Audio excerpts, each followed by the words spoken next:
So hello everyone, my name is Dave Foley. I'm with Hasmark Publishing International, and I'm joined here today by my special guests Andrew King and Anne Boyne, and we're going to be talking about Andrew's how he got to creating the book, his new book, and also Anne has some anecdotes for us in the background. So Andrew, let's start with you. Okay. You had a number of challenges that you needed to overcome, your life, let's call it life challenges or obstacles. Mm-hmm. And I'd like to know how that led to your passions of your love of travel and your love of photography. Well, for me, with those challenges, it ended up actually helping me to become a better person and really open up and explore the person I want to be, and helping me to really think things through before kind of moving forward on them. Right. And doing the traveling, and then after the traveling, being able to write a book like I am now. So the book is called A Visual Journey to Alaska. And you took all the pictures in that book, correct? Yes. So I imagine besides what's in the book, there's probably hundreds of other photographs about that particular topic. But I also know that you have a lot of other destinations that you visited besides just Alaska. Mm-hmm. So does that mean there's more books coming? Yeah, there should be more after the first book, yes. Excellent, excellent. And you're also, with this book, you're very in tune, let's call it, in tune with the travel and tourism industry in this particular COVID world of ours. And are you hoping that the book is going to plant some seeds for people for once COVID is over, and yeah, how that might help? Yeah, because I believe after COVID, I think a lot of people are going to want to get out of their homes, out of the countries they live in, and actually go and explore other countries and see new places around the world. And because of course with Alaska, majority of Alaska that I cover in my book, you can only see by plane or by cruise ship. Right. Yeah, that's pretty interesting and pretty good to know, actually. So that you can't just drive up and say, hey, here I am. Yep. Unless you want to see only a little tiny piece of it, which sort of defeats the purpose. And also, you've known Andrew for a very long time. Mm-hmm. And maybe you could tell us a little bit about where he comes from in the beginning of, from when you knew him to where he is today. Sure. So I met Andrew in 2011, and he came to my school and was in my class. I teach alternative education, so it's a room that's smaller number of kids, mostly some kids with anxiety and difficulties coming to school and getting in the classroom, which was definitely the case for Andrew. He was very shy and very apprehensive about even coming into the building. I remember having to meet him outside and walk in the building with him to get him to come into class. And he was very unsure of himself and unsure of his own ability to be successful. So working with him, it was really interesting to watch when he got some success and gained some success in school, how much he changed. He became so much confident, and when he went out into regular programming, he would come back and see me all the time and let me know how awesome he was doing, especially in English. I remember he would come by and tell me all his English marks and what he got on English tests. And he was a different kid. He didn't have his head down anymore. His head was up and he was smiling and there was eye contact, and he was so proud of all the success that he had accomplished from the beginning of grade 9 and then graduating. I mean, it was an incredible thing to see. I remember seeing his family at graduation and all of us hugging and being all excited for him. And yeah, it was amazing. So wonderful. Yeah.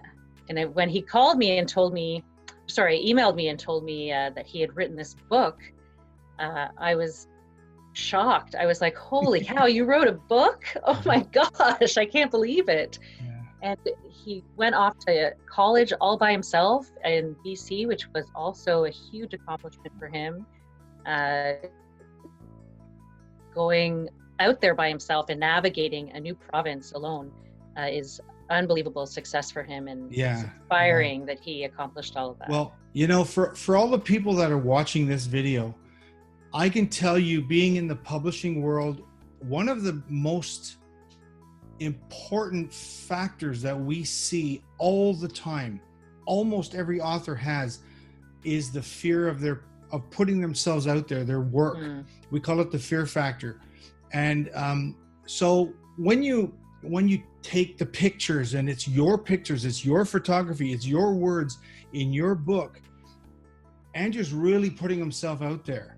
Yeah. And so it's not just overcoming the fears of doing that, and it's his ability to do such a great job at it.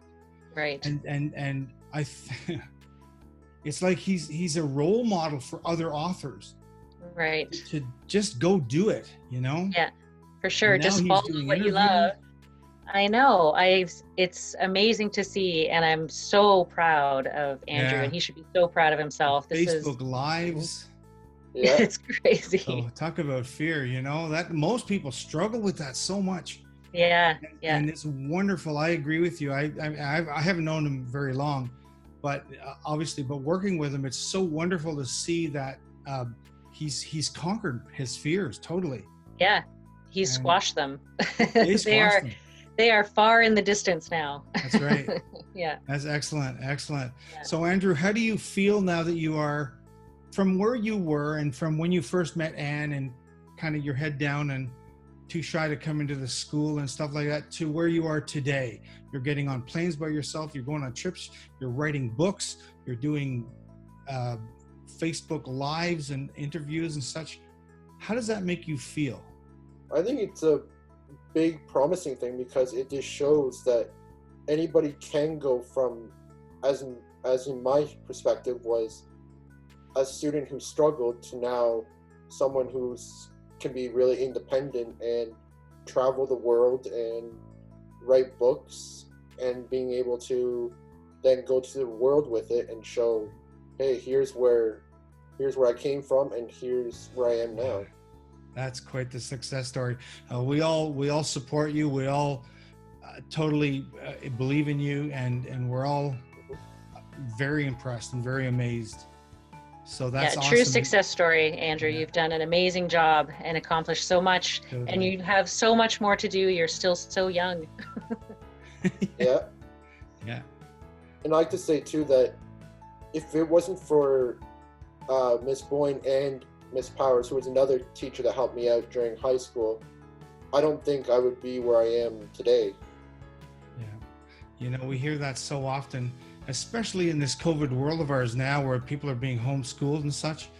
The teachers are usually underestimated, and their importance in this world. It's amazing, and you're a prime example of that. I think thank you. Most people in this world can look back at their education and their teachers, and we all have at least one or two that have inspired us, in our lives, and that makes a big difference. That's what we all need. So thank you for being awesome, Anne. Thank you. Awesome. Andrew, it's wonderful to have you guys here on this call, and I think the world needs people like you. Because like I said, I think if I didn't have these two teachers, I don't think I'd be doing what I am doing today at all. Yeah. I don't know what position I would actually be in currently. Well, you pulled yourself up by the bootstraps too. You get to take some of that credit too. Absolutely. I think it's mostly you, Andrew. Well, and then of course the bigger thing was eventually getting the award for Most Improved. Yes. Oh, yeah. That's a big moment also. Excellent. You've done so much. You should be really proud of yourself. You've achieved all that you set out to do, and now you've given yourself more goals, new books, more travel. It's amazing. Yeah, it is. It is. All right. Well, I think that wraps it up. Thanks so much for this call. And let's wave to all the people that are watching the video and say Thank goodbye. you. Bye, everybody. Thank you. Thank you.